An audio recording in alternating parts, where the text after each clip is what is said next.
This Pennywise Recaps, and today we're reviewing the drama thriller Glass Onion. Get ready for incredible plot twists. The movie begins with several characters receiving the same mysterious packages from Miles, a billionaire tech mogul and philanthropist. Among them, a scientist, a former model and fashion designer, a female governor, and a YouTube vlogger. The diverse group is united by a friendship with an eccentric rich man. Once they get on the phone, they try to solve puzzles neatly woven into a seemingly solid wooden box. Not without the help of outsiders, the intellectual elites of society solve one puzzle after another to eventually find a note with an invitation to come to a private Greek island and solve another, the mystery of Miles's own murder. At this time, when everyone is happily gathering for a party, another heroine, being in the garage, looks at the ill-fated box, not knowing what to do with it. She simply smashes it with a hammer, thus getting to the contents. The action switches to the main character, a private detective named Blanc. He is lying in the bathroom, smoking a cigarette and waiting for further action. The detective receives a mysterious box and decides to take part in the case. Blanc is waiting on the pier for the other participants. The guests gradually arrive. They know each other, but communicating with a detective is new to them. Soon, an assistant appears and injects the guests with a special antivirus so that no one gets sick. The guests are ready to go on a luxurious vacation when the last Andy Brand is the last guest to arrive. The assembled guests do not like her, to put it mildly. In the past, she used to be Miles' business partner, but after a recent falling out, they broke up, and many are surprised that his ex-wife accepted the invitation. The guests are greeted by the host himself, a billionaire with symptoms of eccentricity. He greets everyone except Blanc, who stands off to the side. Miles gives them a tour, showing them the mansion, which is topped by a huge glass bulb, of which the house itself is a part, called the glass bulb. After settling into their rooms, Miles invites Blanc to a private conversation. In the room in the middle of the glass bulb, the billionaire asks how the detective got on the guest list, since he did not send him an invitation. The protagonist asks if, after solving the puzzle, someone could have returned the box to its original state and sent it to someone else. Miles, agreeing with this version, allows the detective to join the vacation. Later, in the pool, the guests notice that blogger Duke wears a gun in a holster on his swimming trunks even while swimming. The others discuss their business, and Blanc wanders around, gradually learning various facts about the gathered guests. He is told about the career of a former model who has now become a fashion designer and whom progressive society wants to cancel because of her scandalous statements. During the conversation, Miles confesses to Blanc that all the guests are troublemakers who move society in various fields of activity. This confession is interrupted by Andy, who denounces the gathering, noting that each of them was saved by Miles's wealth when their careers were on the verge of collapse, and now they are afraid of losing his favor.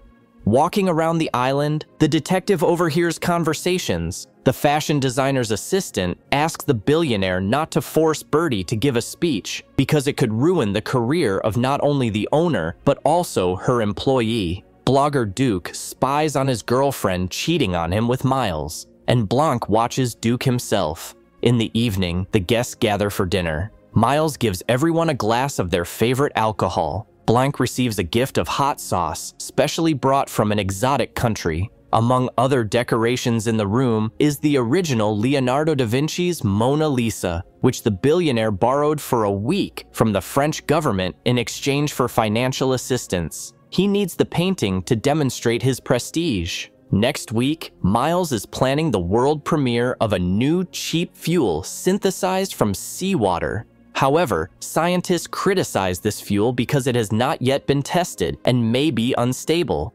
All electrical appliances on the island are powered by the new fuel. During dinner, Miles announces a role-playing game in which he is supposedly going to be murdered, and the guests have to investigate the crime, point out the killer and the motive. But in just a few minutes, Blanc ruins the whole idea by revealing the crime that a specially hired detective writer was working on. The detective explains that he deliberately killed the intrigue because he is afraid that one of the guests might actually want to kill Miles, given their complicated relationship.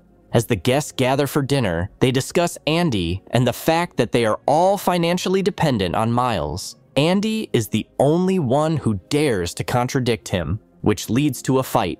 Duke, offended, calls her a loser, after which the girl angrily leaves. When she returns, Miles says that some of the guests want to leave in the morning, but he convinces them to stay. Duke receives a message on his phone that makes him happy. He shows it to Miles, and the owner excitedly announces to everyone that the detective suspects that he is being targeted for murder. He raises a toast to his friends, and everyone drinks, but Duke begins to choke and falls dead. The detective tries to help him, but to no avail. Realizing that the house is now a crime scene, Blank asks to contact the police, and they reply that they will arrive in the morning. The detective then asks the people present to go to their rooms and stay locked in.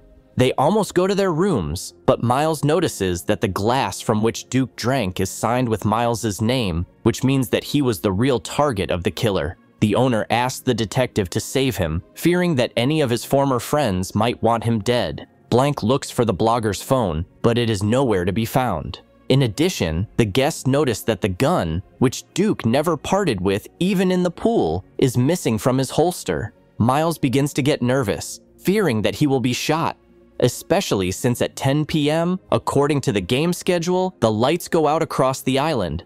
In the darkness, lit only by the lighthouse, the guests panic and run away. Miles sneaks through the corridors for fear of meeting his enemies. Blank notices a woman who asks who took the gun. While they are talking, the hand of the mysterious killer with the gun is pointed at them. A shot is fired and Andy Brand falls. Brand leans over his bloody body, unable to hold back his tears. Others gather around. The detective asks them to go inside to begin the investigation. This is where the flashback begins. A girl named Helen knocks on Blank's door. She's holding a box, one of the ones Miles sent a weekend out, and it's broken to pieces. Helen is Andy's twin sister, who died a few days ago. Her body was found in a car in a garage. Investigators suspect suicide, but the sister does not believe in this version. After searching her relative's house, she finds out that before she died, she sent an email to all her friends with a photo of a red envelope. Helen suspects that one of them killed her sister to hide the truth she was about to reveal. Blank convinces Helen to go to the island at Andy's invitation, which she received shortly before her death, impersonating her sister until her death became public knowledge. This approach will help to puzzle the real killer and bring him to light. Blank himself also goes with her, pretending to have received the box with the invitation. They fly to Greece the day before the visit. Helen, dressed in her sister's clothes and with a matching hairstyle, tells the detective the information she has obtained from Andy's personal diaries. Andy was the one who introduced everyone to Miles, who helped them succeed. Andy drew a diagram of a new type of fuel on a napkin. Miles devoted all the company's resources to developing this project, but the girl opposed it, believing that the new fuel was unstable and explosive. Andy left the company in an attempt to sue her half, but since she didn't keep the original napkin, Miles convinced others to testify in court that he was the author of the scheme. A few years after these events, Andy finds the original blueprint, puts it in a red envelope, and sends a threatening photo to everyone involved. The next day, the conspirators arrive on the island. Helen, posing as Andy, wanders around the neighborhood, talking to others, eavesdropping on conversations, and trying to figure out who had the motive and opportunity to kill her sister. She finds out that the guests have their own troubles in their careers and difficulties in their relationships with each other. When she tells the detective about this, Blank asks Helen to make a fight after dinner and leave in a huff to search the guests' rooms for possible evidence, including an envelope with a napkin to show Miles. This is exactly what she does while the tragedy with the blogger Duke unfolds in the hall. At this time, she receives a message on her phone. The news of her sister's death has leaked to the media, and the whole internet is talking about it. If this becomes known on the island, her legend will be revealed. Helen meets Blank when the power goes out to tell him that she hasn't found anything, but then she is shot. However, the bullet hits her sister's diary in her inside pocket. Blank gives her the sauce Miles gave her to fake blood and rubs her eyes to make them look like they've been crying. While she's pretending to be a corpse, a drop of sauce gets in her nose, nearly derailing her new legend. While the detective distracts the gathered guests, no one notices Helen sneaking into the last room they didn't have time to search. She finds the same envelope hidden right in the nostalgic installation with a memorable photo from the old bar. At this point, Blanc accuses Miles of being a skilled organizer, but not the genius he is thought to be. In fact, he is quite stupid, and his only talent is stealing other people's ideas and using them for his own benefit. Blanc goes on to say that the owner himself gave Duke his glass and then claimed that he took it by mistake. The motive for the murder was that Duke saw the billionaire driving away from Andy on the day of her death, when they all gathered outside her house but did not find her home. At the climax, Helen, whom everyone assumes to be the murdered Andy, comes down the stairs carrying an envelope with the original napkin. Blanc explains that the billionaire poisoned the girl because of the threat of losing the company. And when Duke found out about Andy's death, he put all the facts together and began blackmailing Miles, for which he paid with his life. The billionaire poured pineapple juice into the glass, to which the blogger is highly allergic. As evidence, the detective uses a napkin from the bar, which, unlike Miles's fake, has a brand name on it. However, the billionaire was not confused and simply set the evidence on fire. Without physical evidence, Blanc cannot help Helen in court, as the testimony of the guests will clearly not be on her side, as they will all continue to cover up for the owner for their own prosperity.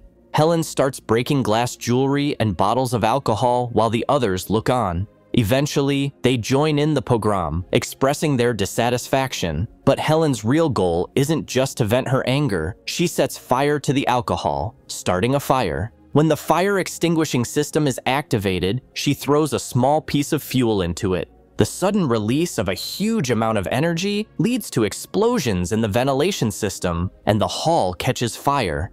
But that's not enough for Helen. Her eyes fall on the original Mona Lisa, protected by armored glass. The girl rushes to it. They try to stop her, but they don't have time. The heroine presses a button, raising the protective glass. Miles's desire to contemplate an artistic masterpiece leads to the fact that the flames consume the work of Leonardo da Vinci. Later, sitting on the stairs by the sea, Helen explains that no one in the world would want to deal with Miles's fuel, which, due to its instability, destroyed a masterpiece of world culture. And he himself will now be remembered forever as the man who destroyed one of the greatest works of art. Realizing that he is now useless, the friends agree to tell the truth in court. Helen, who has taken her revenge, goes down to meet the Coast Guard. They have completed their mission, justice has been done, and now they can go home.